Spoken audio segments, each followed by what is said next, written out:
Buenas muchachas y muchachos, voy a hacerles este video corto sobre uno de los ejercicios de la llamada lista 6, si no me equivoco. Este es un ejercicio que me llama la atención porque cuando yo he revisado algunos trabajos de ustedes, muchos asumen que una isometría es biyectiva. Vieran que no necesariamente. Para que una isometría sea biyectiva, usted tiene que poner la, la hipótesis de que la función es sobreyectiva. Isometría es la propiedad que la distancia de las imágenes es igual a la distancia de las preimágenes. Eso significa ser isometría, que preserva distancias. Es que algunos de ustedes, y lo repito, han utilizado que ser isometría es equivalente a ser biyectivo, y no. Si no te digo que la isometría es biyectiva, en general es falso. Hay ejemplos de funciones lineales que son isometrías, pero que no son ni sobreyectivas. Por ejemplo, uno puede tomar la línea recta con fórmula f de x igual a x más 1. Y póngale el dominio de 0 en adelante. De 0 en adelante. Esa función, como es una línea recta, es una isometría. Usted lo puede verificar fácilmente. Pero esa no es sobreyectiva, digamos, porque el 0 en la imagen, en el conjunto imagen, no tiene una preimagen que debería ser el menos 1, ¿verdad? Entonces no crea siempre que una isometría tiene que ser biyectiva, digamos. De hecho, en este caso, lo que yo quiero probarles es que cuando el espacio X es compacto y tenemos que F es una isometría que preserva distancias, entonces es sobreyectiva. Porque lo que sí se puede probar, muchachas y muchachos, es que toda isometría es inyectiva, pero no necesariamente sobreyectiva. Pero en el caso, cuando el espacio de llegada y el de salida son compactos, o el mismo en este caso, entonces sí se cumple que la función es biyectiva. Este es un ejercicio, como les digo, de la lista 6, un poco difícil. Yo mismo había hecho una primera prueba y la iba a escribir, digamos que cuando hago este video, eso fue hace como un mes, más o menos. Entonces, luego cuando la iba a pasar, me di cuenta que tenía un error de novato y la repensé. Y resulta que la primera observación que había hecho cuando me puse a hacerlo es la que me dio la segunda prueba y que es la correcta. Entonces vamos a ver cómo se hace. Este es un ejercicio difícil, como les digo en la lista, y procedo a darles la demostración para que tengan claro una que otra técnica importante en esta parte. Entonces vamos a proceder por reducción al absurdo. ¿De acuerdo? Entonces procedamos por reducción al absurdo. Usted sabe qué significa proceder por reducción al absurdo. Eso significa que la imagen es más chiquita que el codominio. Entonces, yo me puedo dar un X. Si yo digo que no es sobreyectiva, es porque va a haber un X minúscula que no es la imagen de nadie. ¿De acuerdo?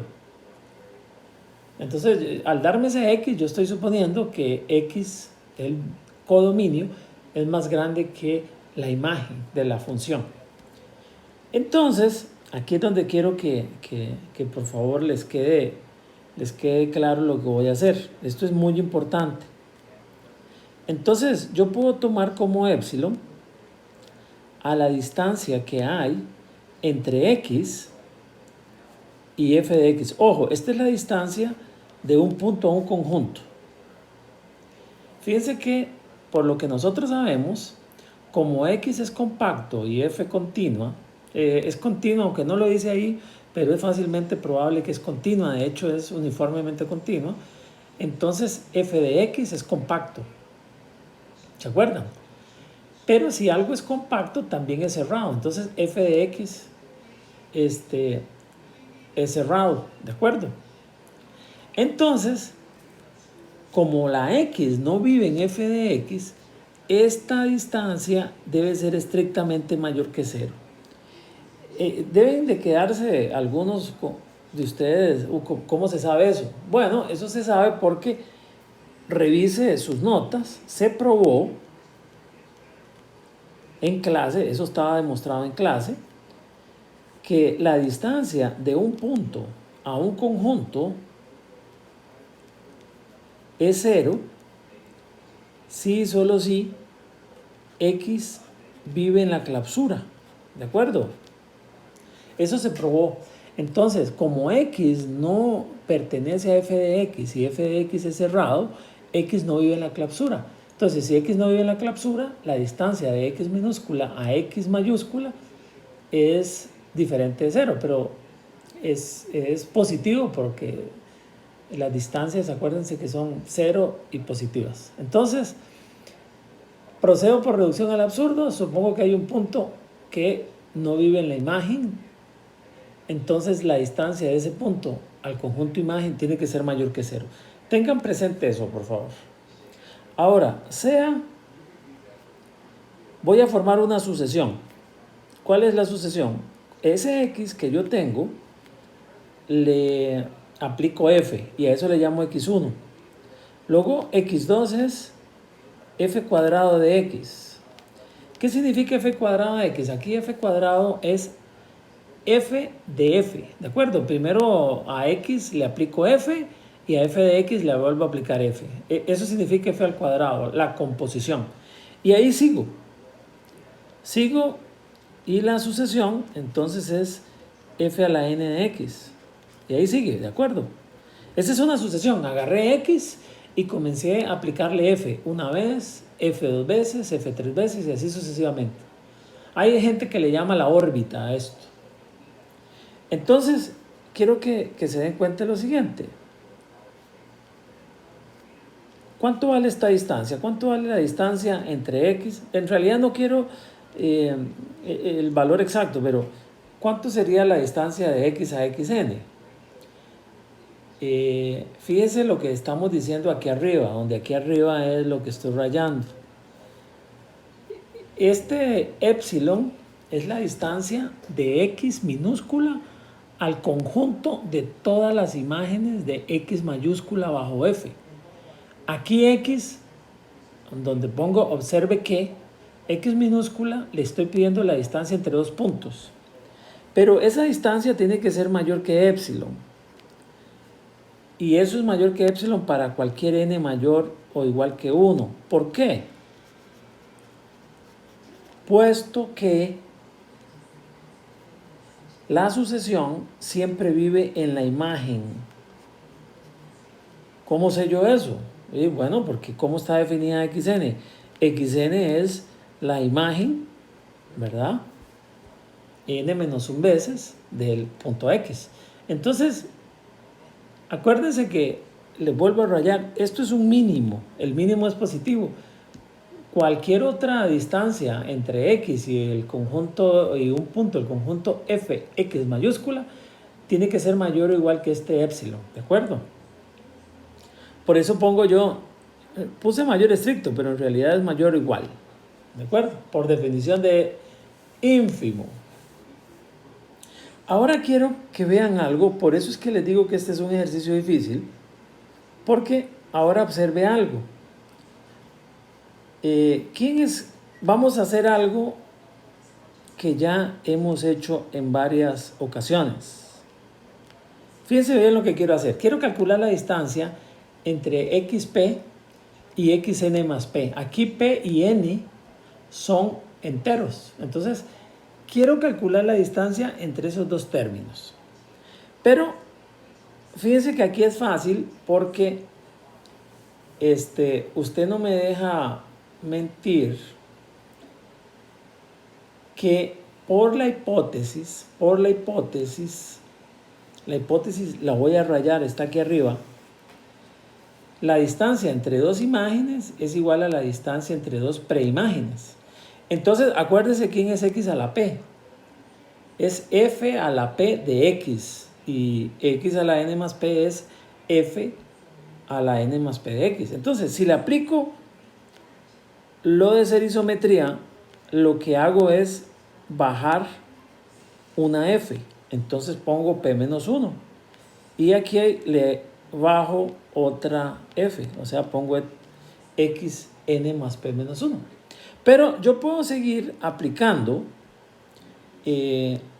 lo de isometría e ir restándole a p, restándole, hasta que llego a tantas veces que llego a x1, ¿verdad?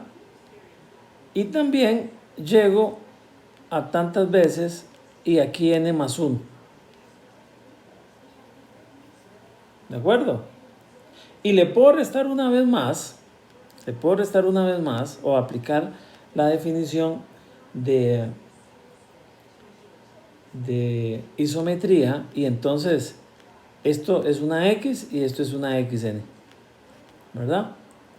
Y esto es para cualquier n mayor o igual que 1. Vea qué interesante. Aplicándole la definición de isometría muchas veces, llego a que la distancia entre estos dos términos de la sucesión es igual a la distancia entre estos dos términos. ¿De acuerdo?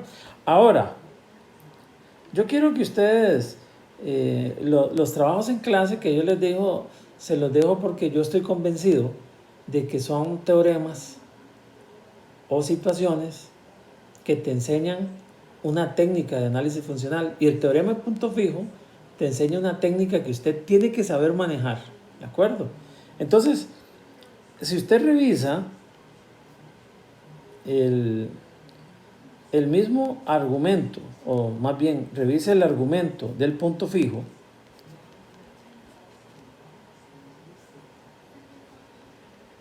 eso es trabajo en clase.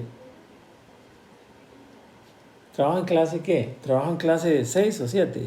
No sé, trabajo 6, creo.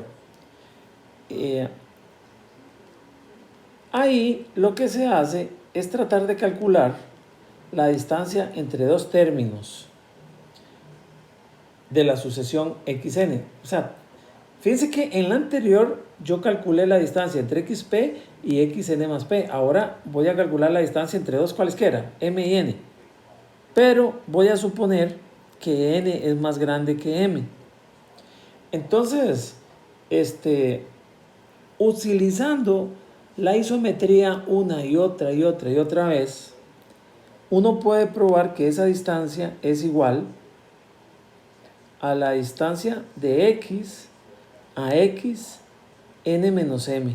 Eso lo tienes que hacer. Tienes que hacer cálculos. ¿Cómo se llega de la izquierda a la derecha? Y entonces, si tú te fijas un ratito, esto que está acá es la distancia de x a un punto que vive en la imagen de x mayúscula bajo f. Entonces, por definición, esto tiene que ser mayor o igual que epsilon. Y yo quiero que aquí lo prueben un rato. ¿Qué estoy probando? Estoy probando que la sucesión que tengo aquí arriba, esa sucesión que construí, es una sucesión que para cualquiera dos términos, m y n, la distancia entre esos dos es mayor o igual que epsilon. ¿Eso qué quiere decir, muchachos?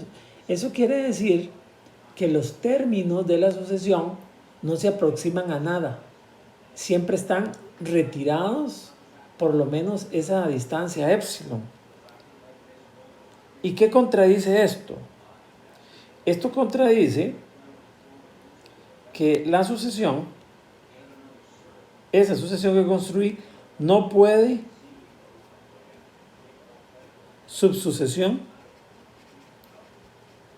convergente. ¿Están de acuerdo? No puede tener subsucesión convergente. ¿Por qué no puede tener? Porque cualquier conjunto de elementos de la sucesión que usted tome la distancia entre dos términos cualesquiera siempre es más grande que épsilon. O sea, están alejados todos la misma distancia. ¿De acuerdo? Esa es la contradicción. ¿Por qué eso es una contradicción? Porque la sucesión vive en X mayúscula y X mayúscula es compacto. Por lo tanto, es secuencialmente compacto. ¿Qué quiere decir eso? Que para cualquier sucesión que usted agarre en el compacto, debe haber una subsucesión convergente.